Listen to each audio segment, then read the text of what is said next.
Mark, welcome to the Tech Recruitment podcast.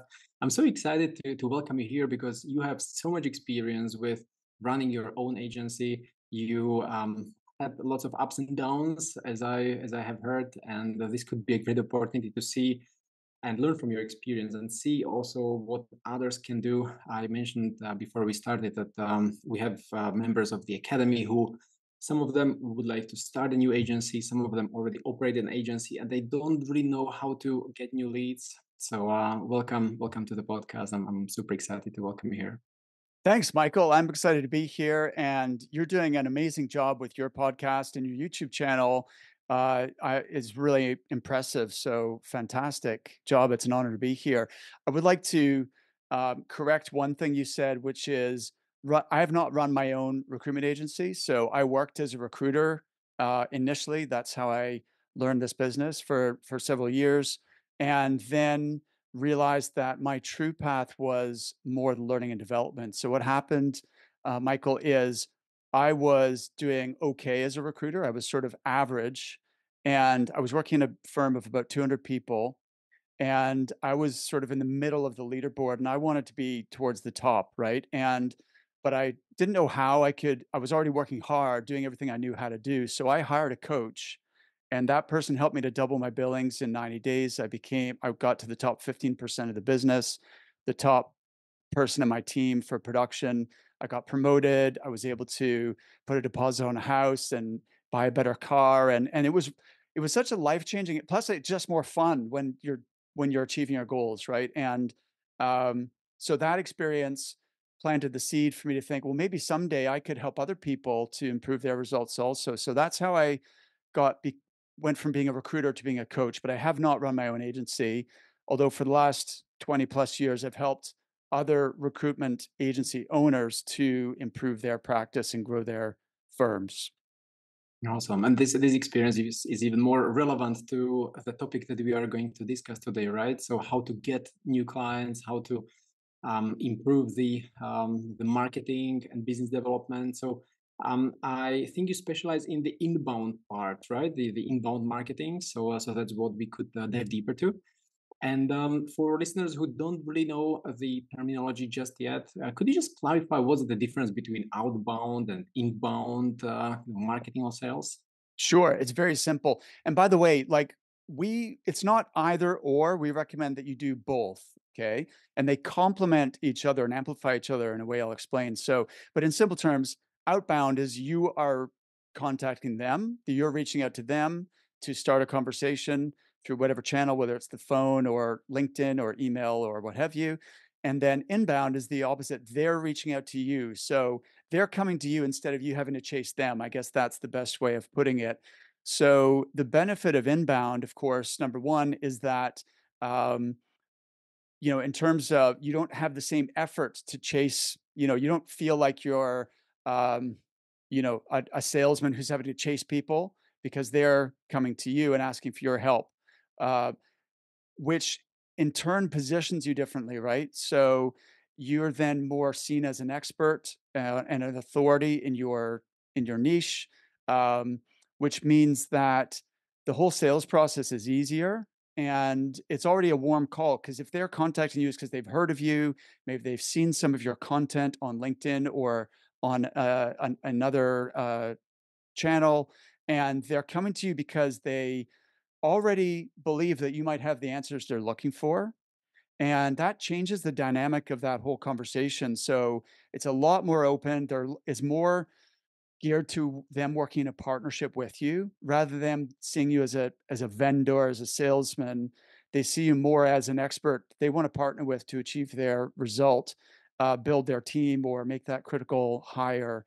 And so, therefore, they're more cooperative. It's easier to get a higher fee, and it's also easier to get that business on a retained basis or an engaged basis where they pay you part of the fee up front. So for all those reasons, I love inbound marketing. But I just want to caveat that you do still need outbound as well. It's not one or the other. It's ideally a combination of both. Awesome. So thanks for clarifying. And now I feel like we should only do inbound because it sounds like a lot more fun. I know that The outbound is usually easier because you just open LinkedIn and you start messaging some prospective clients. Yep. But that's also very kind of frustrating because only what 5% or even less of the prospects respond, which means 95% don't respond, and people get frustrated. Right. So Okay, yeah, so here's why you still need to do both, even though inbound is more fun. You're 100% right. Um, the reason you need to do both, well, there's two reasons. Number one is that the type of outbound that I'm talking about, Michael, in which we specialize in, is organic. So you could do paid advertising, right, such as on Facebook or YouTube or LinkedIn, and in that case, you are able to create more of a predictable lead flow and you're able to scale it, right? But then also you need a big budget to put towards that. So for a lot of the clients we're working with are solopreneurs or very small recruitment agencies, and they aren't necessarily wanting to spend money on advertising. So the type of inbound marketing we're talking about is organic. So you're posting content, for example, or you might have a podcast, you might do a video series, you might write articles. We can talk about the different types of content in a minute, but the this is excellent for building your authority and es- you know developing a following and for positioning yourself as an expert and building your personal brand. For those things, it's all excellent, but it doesn't instantly result in leads, and it's not predictable. So, you know, you can't say, "I need a new job order this week, so I'm just going to put a post up on LinkedIn." That may or may not work. You should post on LinkedIn consistently anyway, but it's not. It's something that builds over time as well. That's the second thing is you can't just start post a few times on LinkedIn and expect to be flooded with leads, right? It doesn't work that way. So if you need jobs today, you need to proactively go after that business. You need to send messages, send emails, make calls, send text messages, and do whatever you can to get those clients. But here's how the two work so well together, Michael, is as you start posting valuable content online, for example, insights that you have from your experience that may be beneficial for your target audience. And at the same time, you're connecting with your exact ideal clients on LinkedIn and following up with them via the direct messages. Then what happens is something fantastic, which is that the outbound and the inbound, actually amplify each other, right? mhm. So when you connect, people will start seeing your content in their newsfeed, which is why it's really important. So if you're only doing outbound right now, let's say you're only trying to send people messages all day on LinkedIn, the problem is that people forget. They'll forget who you are. So you send them a message, and then a few weeks later, you send them another message. They have no idea who you are. They've forgotten all about you. But if you connect with them, and then that day or the next day, they start seeing your content in their news feed, it reinforces and like, oh, that's that guy, Michael, who I connected with yesterday.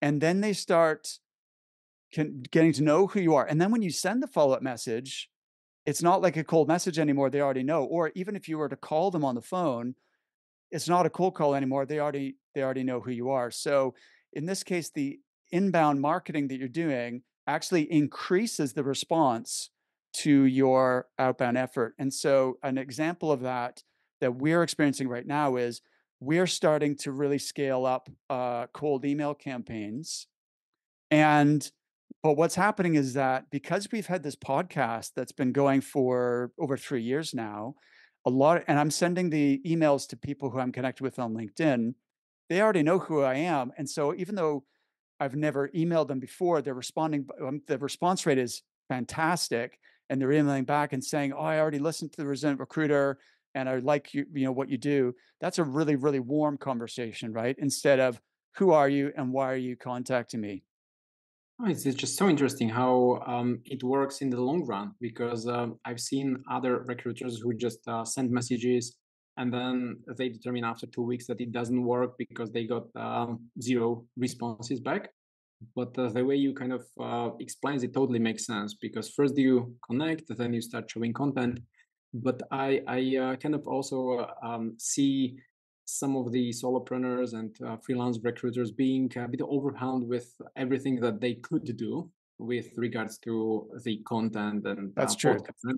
Now, if we look at some companies such as from our industry, TopTal, for example, they organize events, they organize online web summits, they write content every day on LinkedIn, they have blogs, they have like pretty much everything, right? That you can come up with. They are doing because they have a large team. But how can someone who also needs to do recruiting, like how Mhm. can they level up with this level of activity? Yeah, it's a great question, and you're 100% right. Focus is the key here, and just implementing one thing at a time and not getting overwhelmed with too many different strategies and trying to do everything at once, because then nothing is gonna work. I've made that mistake myself. So it's a case of, first of all, deciding what's gonna be the starting point, and for most people, I would suggest the easiest place to start is posting original content on LinkedIn. Okay. Consistently is the key. So 2, 3 times a week, ideally, every day, but 2 or 3 times a week, consistently over time is something which um, really does pay dividends, and it's something that is easily manageable in a few minutes a day, that there's no excuse that you couldn't do that, you don't have time, and so on. Usually the excuses are more like, "Oh, I don't know what to, what kind of content to write about," or it's imposter syndrome, like, "Oh, why would anyone be interested in my opinions or my ideas," or what have you. So if you Mhm. can get over that, the imposter syndrome, and realize people, you do know a lot that your clients could benefit from, your candidates could benefit from. And so it's almost selfish to keep that to yourself and not share it with the world. Like, you could have a bigger impact in the world if you just think of all the knowledge, the experiences that you've developed over the years in your professional career, and even some of your personal experiences, and then share the LinkedIn is an ideal platform for sharing those experiences. Um, and what you'll find is that people really appreciate it because you're giving value before you're asking for anything in return, right? So by leading with value, people start to know, like, and trust you. And not everybody's going to like your content. That's just a fact, right? But there will be plenty of people who really resonate with your voice, and by voice, I don't necessarily just mean your audio, it might even be your written voice, right? But the style, the way you communicate, the quality of your ideas, there will be people who really like your stuff, and then they're paying attention to you. And then when they have a hiring need, who do you think they're going to turn to? You're going to be their first port of call. So in terms of overwhelmed, the key is just picking one thing and getting started and doing it consistently. And then once Mhm. you have a bit of a system and a process in place, because that's the other key, is having systems, processes, and templates to make things easier for you. Then you can add another strategy and another one and another one. And, you know, things really start to take off because these things work in concert together. But the reality is, Michael, you don't need 10 different marketing strategies. You only need 2 or 3 really good ones that you do consistently over time. And that is the key, is to stay consistent. That's true. That's true. Often we get overwhelmed with trying too many different things, and I'm guilty of this as well because I like to jump to the next shiny thing quite often. Yeah. Um, but coming back to the idea of posting on LinkedIn, for example, that's really easy. There is no barrier, just Yeah. coming up with the topic and then the content itself. Um, but let's imagine the freelance recruiter who is out there trying to write some content. Mhm. Now, what should be the topic or the theme of those posts? Like, we have a few options. For example, should it be about the daily job of a recruiter? But then the question is it really relevant for the target audience? Or should it be rather something that is more technical, so it is relevant for the audience, but then it is essentially boring into a large extent? So, and then there is probably something in between. So what would you suggest? Yeah, it's a great point. And we give our clients like about 80 different prompts. And by prompts, I don't mean in the Chat GPT sense. I mean starting points, ideas for topics that you can write about. and to get the creative juices flowing. What we find is people can have writer's block at the beginning, but once you get started, then you'll have more ideas than you can possibly use. So to answer your question about like, should it be technical? Should it be about recruiting? The answer is really a bit of all of the above. Okay, so there should be variety, but the key is that at least 50% of your content, and maybe even more, 60, 70% should be what we call authority content. So these are insights. It's like educational type content. Okay. Um, Now, ideally, it will be aligned with it will be targeted to your specialism, whichever niche market that you serve. Um, what are their problems? What are the challenges they're facing? What are you observing? What are the conversations that you're having with clients, with candidates? Your content should really just reflect what you're seeing in the market, right? It's your observations. So, you can even a really great way to start is um, based on the actual conversations you're having with clients. Just, you know, share something interesting that came up in a conversation with a client, for example, that you suspect there will be many other, say, hiring managers of tech companies who are going to resonate with that same problem because then they're going to realize, oh, he or she really understands my market and empathizes with what we're going through. So then they know that you are a specialist and that you get it, right? So it has to be relevant to the reader, not just you rambling, obviously. It needs to link your experience with the goals and problems and day-to-day reality for your clients. And it's really about them. It's not about you. Having said that, I think it's also good to share some personal stuff about yourself because that makes you more relatable. And you said like you don't want to be boring or too technical. I think um, techie people will like technical posts, right? So it won't be boring to them. But having said that, if that's all you post, then maybe you are a bit two dimensional and you want to share a little bit more about yourself. And so that, because here's the thing, people are going to want to do business with the recruiter who is a real person to them, not, we have this stereotype of what a recruiter's like based on maybe their past experiences or good and bad. Um, or so who are they going to buy from? The faceless recruiter who's spamming their inbox with LinkedIn messages, or the person who they know about your dog, they've seen your picture of your daughter graduating from university, or these little Mhm. insights into your world, window into your world, so that they get that number one, you do know your subject, and number two, you're someone who adds value and has insight, and number three, you're also a human being, ultimately someone who they can relate to. That's why they're going to want to work with you. I like this structure. I see also kind of developing it further, as you say, because so far I've been mostly posting either educational content, which was too boring, or some content which was more about the recruiter life, but then it probably didn't resonate. But now the way you describe totally makes sense. And some of the recruiters in our group, they also struggle with the kind of how to label it. I mean, imagine you post something and then no one likes it, right? You don't get any feedback, and then you scroll down a bit and you see, some dog or cat or some funny video, two and a half Mhm. thousand likes, and then you are like, oh, okay, this was just today, and then you hope that the other day you get at least one like or one comment, which probably doesn't come the second day, and then it comes, gets into a point when the person just gives up and is frustrated, and then questions whether this is really the career that he dreamt about. So what would you say Okay. is what to expect in such Yeah. case? So listen, first of all, not all your posts are going to take off. Some are going to be ignored, right?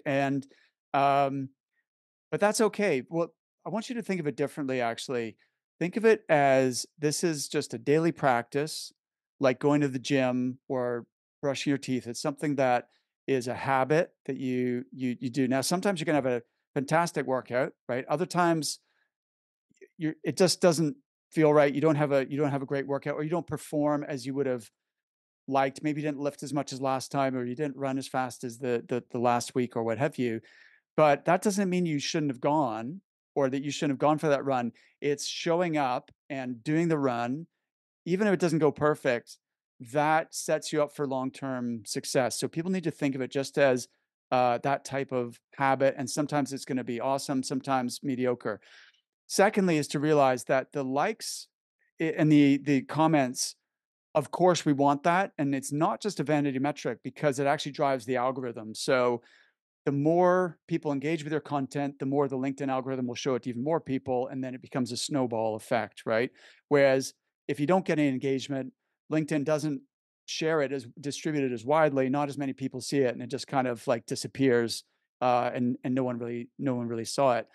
But typically, what we see is somewhere in the middle. Most of your posts are not going to bomb, and they're not going to go viral. They're just going to produce whatever 500, 1,000, 2,000 impressions. And I want you to ask yourself, imagine 1,000 people. And so if you're doing that 3 times a week, that's 3,000 people seeing your content, seeing your brand, being exposed to your message. That's valuable. So maybe it only got 6 likes and 2 comments, right? But and 1,000 people saw it. But think of that over time. Think of that, 3,000 a week, 12,000 a month, 144,000 impressions in the year. Just that consistency over time. I mean, imagine having 1,000 people in a room, standing up and giving a presentation to 1,000 people in a room. That's a lot of people. Mhm. So you might look at it and go, well, that influencer gets, 20,000 views or 100,000 views on their content. I'm only getting 500 or 1,000. That's still a lot of people. The other thing to realize is that even people might not always engage with your post, doesn't mean they didn't see it. One of our clients recently shared that, and he's an IT recruiter. He got an inbound lead for a head of position, so it was a big fee, um, and he filled it in a couple of weeks, and that lead came to he always asks, of course, like, "How did you hear of us?" And the person said, "Oh, I see your LinkedIn content all the time, and I thought it was really good." So this was a senior decision maker who Mhm. saw his posts, and it wasn't one post, he just saw it over time. He saw there was this guy, like, seems to know what he's talking about, right? That was the impression, and contacted him with this juicy job that resulted in a big fee. But here's the thing, Michael, that person never once commented or liked his posts. Okay.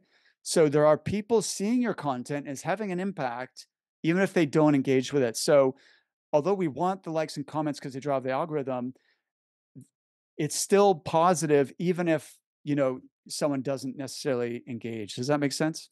Totally, totally. Now, when you say it, I'm exactly the kind of a guy who doesn't comment or like There because you go. I don't want other people to see that I saw the content. Right. Uh, wow, that's quite powerful.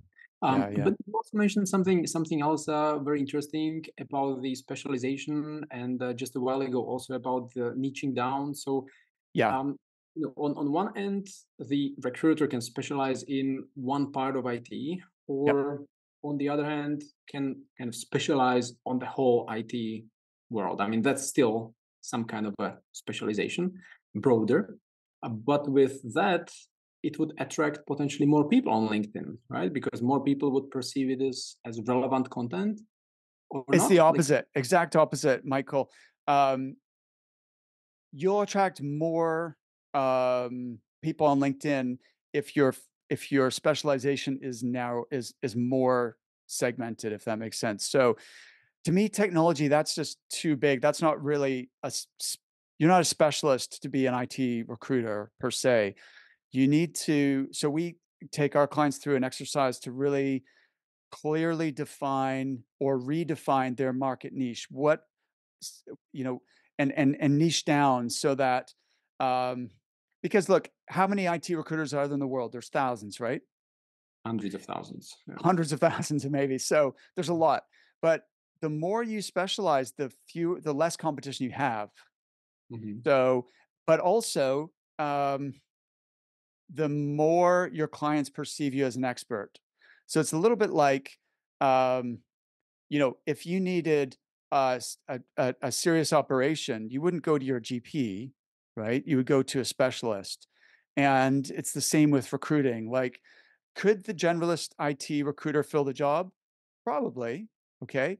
But if you are looking for, you know, someone who specializes in data analytics, for example, like a software engineer in data analytics, then and there's a recruiter that specializes just in that, then who's who do you feel more confident giving that job to? The specialist or someone who does a lot of general IT recruitment and will have a go at that, right? You're gonna trust the one who, like, they do that every day of the week. That those are the people they speak to. They already have the network. They understand the terminology. They are able to screen out the ones who really can perform well versus the ones who maybe can't. So specialism is key. And so in terms of becoming seen as an authority, it's really hard to become famous and become perceived as the go-to recruiter across alt IT recruitment, right? That's probably not going to happen.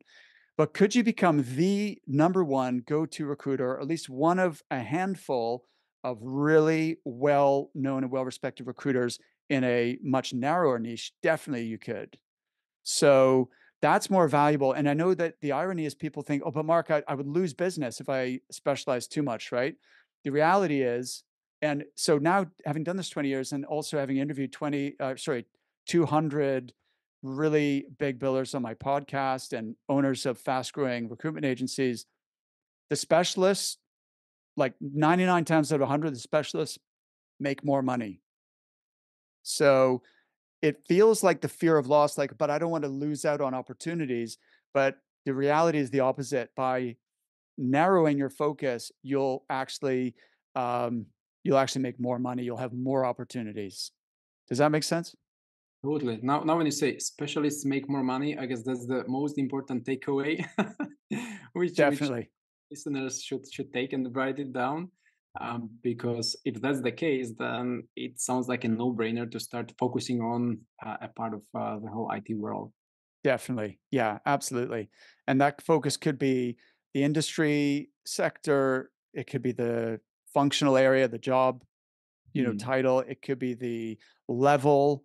It could be the location, like the geographic location, or it could be some combination of those things that Hmm. leads you to your perfect kind of territory that you're going to stake out. You're going to claim that part of IT recruitment and you're going to defend your borders and you are going to like really take over that particular piece of land, if you like, if you think of it that way. And you're going to own everything in that patch. Your competitors aren't gonna get in there. You're gonna dominate that particular patch.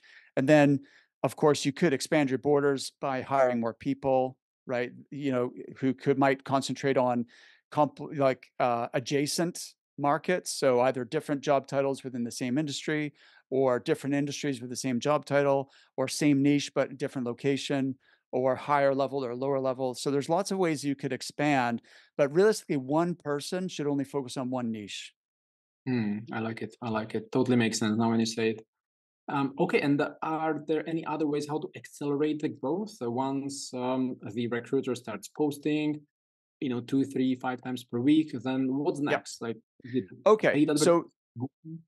yeah, so that what is going to accelerate are three things. One is leveraging technology and automation.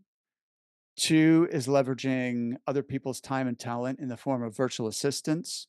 And three, now the big theme that we're focusing on this year is leveraging AI. Okay. So it's you as one person, there's only so many hours in the day. There's only so many tasks you can do, right? And because your job is making placements, you need to really focus the majority of your time on talking to clients, talking to candidates, and orchestrating the deal. You're the deal maker, okay? And that should occupy most of your time. So there's a lot of administrative tasks. There's a lot of other important tasks that are going to support you in order to perform at your best, but they aren't things you should personally be doing. They should either be delegated to somebody else, or they should be automated, or delegated, automated, and leverage the power of AI to speed up the production of those tasks as well. So most of our clients end up hiring one or more virtual assistants. So I've got 2 team members in the Philippines right now, and we're going to be expanding that team this year as well. And so, for example, a lot of the tasks that surround your inbound marketing can be delegated to somebody else. It doesn't have to be you that does it. Okay. So an example is my podcast, The Resilient Recruiter. So I do the fun part, which is what we're doing today, Michael, which is having a interesting conversation with, Mhm. cool people. I love this part. Like what we're doing now, this gives me a lot of juice, right? This is the Fun. fun bit. But Mhm. all of as you know, there's a lot of steps to producing a podcast. Our process has something like 85 steps in it. Oh, wow. Okay. So those 85 steps are all mapped out with, SOPs and templates and things in our project management software, which is Asana. But my team member, Rachel, handles virtually everything else. So she's the one that coordinates everything. She goes to the guests. She, arranges the schedules. She makes sure that we have all the resources like people's headshots and so on.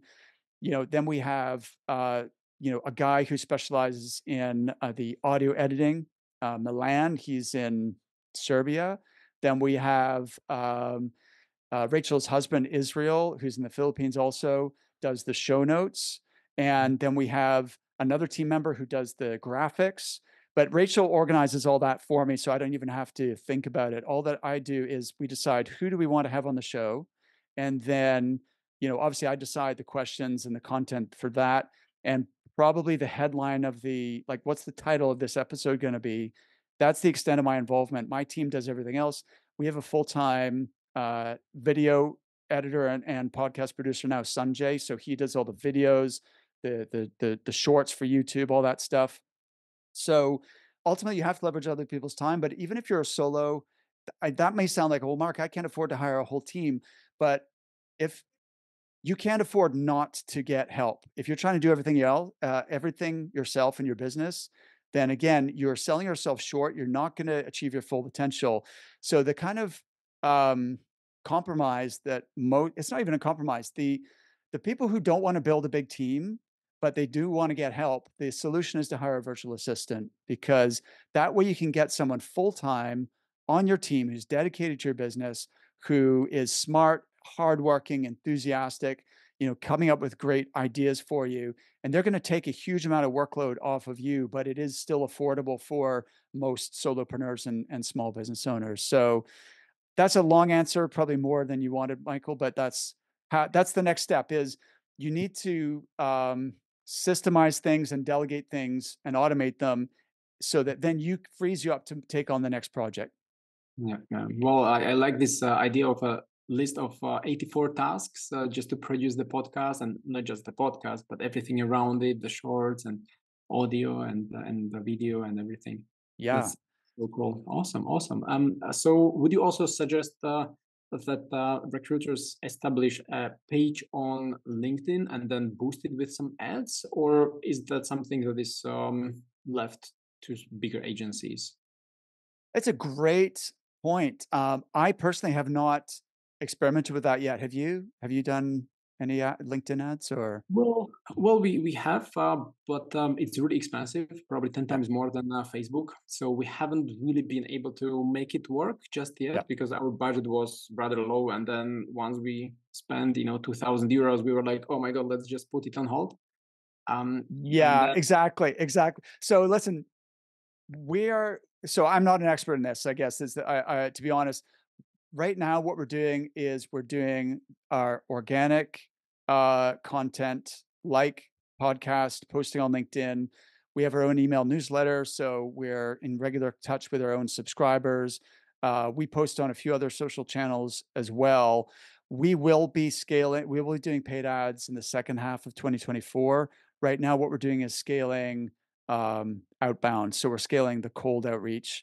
But here, as I said earlier, like the beauty is because we've got so much content, our messages are much we're able to give a lot more value. We're not just pitching in these cold emails, we're actually sharing value, which which means we're receiving a much warmer response and a higher response rate. So paid ads, something that I'm very interested in, but we've not done yet, so I can't really speak with any expertise on that. Yeah, but the inbound sounds much more fun. You generate content, you are seen as a trusted advisor instead of Yep, the desperate sales guy. So it exactly. seems to be a great path forward. Yeah, Okay. 100%. Just to be also mindful of your time, Sure. what are the things that you kind of recommend to people who have already made some placements? They have earned their first, let's say, 30,000, 50,000 euros or dollars within some reasonable time frame, and now they wonder what to do next. They started posting, but the Mhm, clients haven't. They haven't received any client just yet, but they know that they will come at some point. mhm. What should they do? Like, what are the things that you would suggest to do besides creating content? Of course, that's just kind of on autopilot. We understand. Yep. So, oh, wow, there's so much. So, like, step 1, as we've already discussed, is really getting clear on your niche. Step 2 is then, um really identifying your ideal client avatar. We've had a whole roadmap. There's 9 steps here, okay? So, um, let me back up a second, Michael, because what we wanna go is from feast and famine to consistent clients, right? That's the journey. Making a couple of placements is great. It proves that there's something here that you're good, like, you can do this, right? So that gives confidence that I can do this, I can make money at this. But, we need to be able to repeat that every single month, right? Make a couple, 2, 3, 4 placements every month, so you have that consistent income.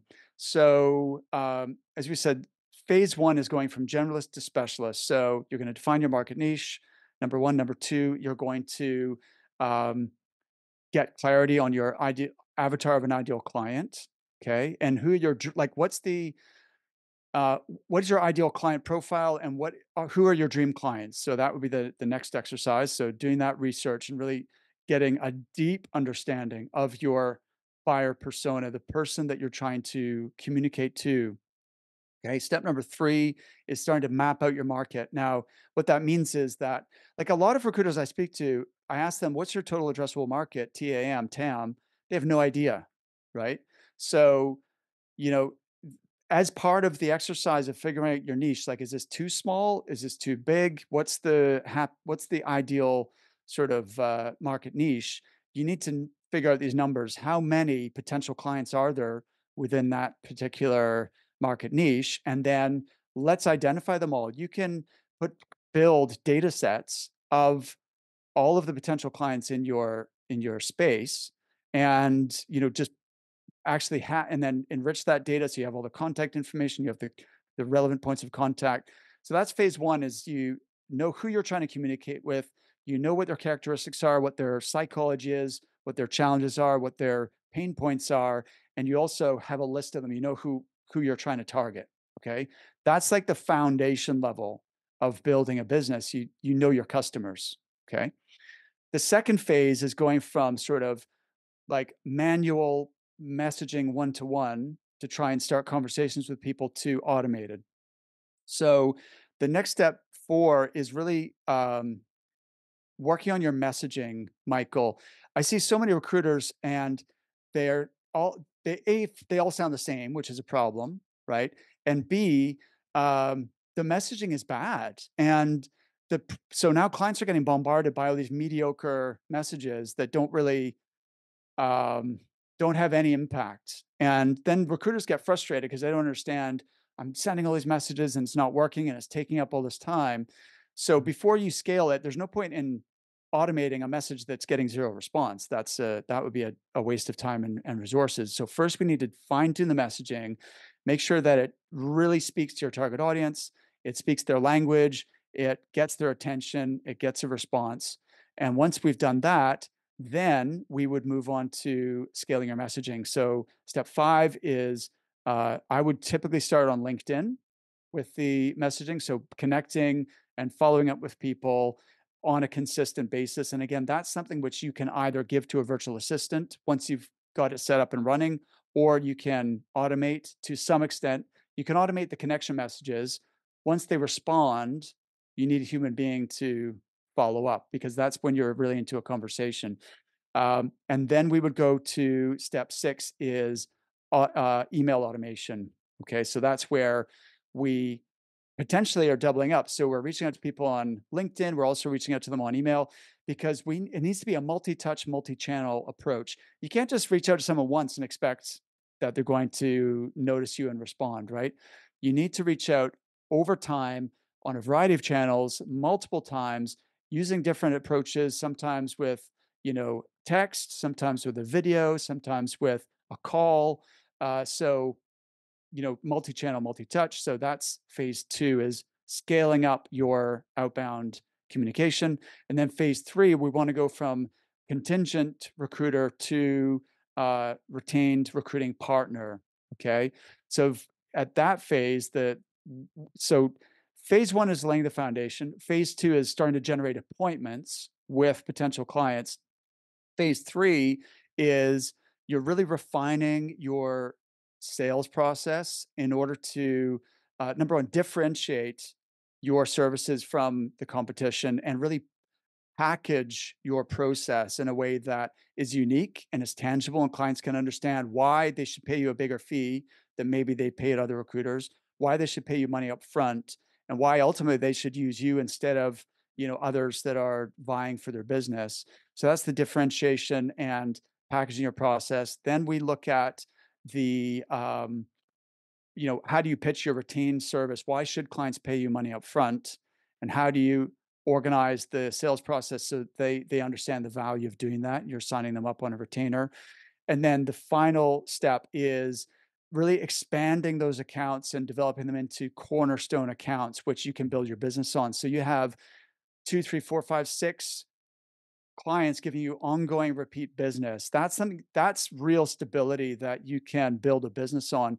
Of course, you can never stop marketing. You can never stop doing business development because you can lose an account for no fault of your own, right? They get bought, acquired, you know, whatever. There's lots of things that can happen. A new head of talent comes in and they have relationships with other recruiters or what have you, right? So you can never be complacent. You always need to be proactive. But I don't know many big billing recruiters or successful recruitment agencies that do not have regular repeat business clients. It's so hard to do it. If you're only making one placement with one client and then you need a new client and a new client and a new client, then it's really that's like a hamster wheel, which is really, really exhausting. So that's the 9 steps, Michael. Wow, wow. I'll need to rewatch this again, probably twice, 3 times, and I hope listeners will also kind of go back to just the step number 1 because it's just so powerful, and it's clear that you've executed this on several companies with several clients, and you kind of see the process, and it totally makes sense now when you say it. I'm just kind of questioning myself now, like how come I'm not doing it this way? Because it just makes sense. Well, here's the thing. Don't I don't want anyone beating themselves up because they're not already executing that whole thing. The funny thing is that nobody's perfect. Nobody's got all those things in place, right? We're still on that journey ourselves. Like we know the roadmap, and we have our own version of it for growing our business, and we're guiding our clients through it. And we've had clients double and triple their billings, um, but they haven't even done all of those steps. They've only done like 2 or 3 key things, but that was enough to, help them to level up. So, like, again, we're human beings. We have finite time resources. You can't do everything, but you just do what you can step by step, and you'll get there. No, that's just impressive. Yeah. Well, anyway, I could listen to you for the next 2 hours, I guess, because everything you say, feels like a piece of gold that I feel so tempted to just implement right away. But Well, thanks, Michael. It was fun. I really enjoyed talking to you. Yeah, yeah, awesome. So, where can people find you and your company? You mentioned coaching, training business. You mentioned podcasts. So where Yeah. can people connect with you? So, of course, people welcome to connect with me on LinkedIn, Mark Whitby, as in the town in England, Whitby. Also, I'd love you to listen to my podcast.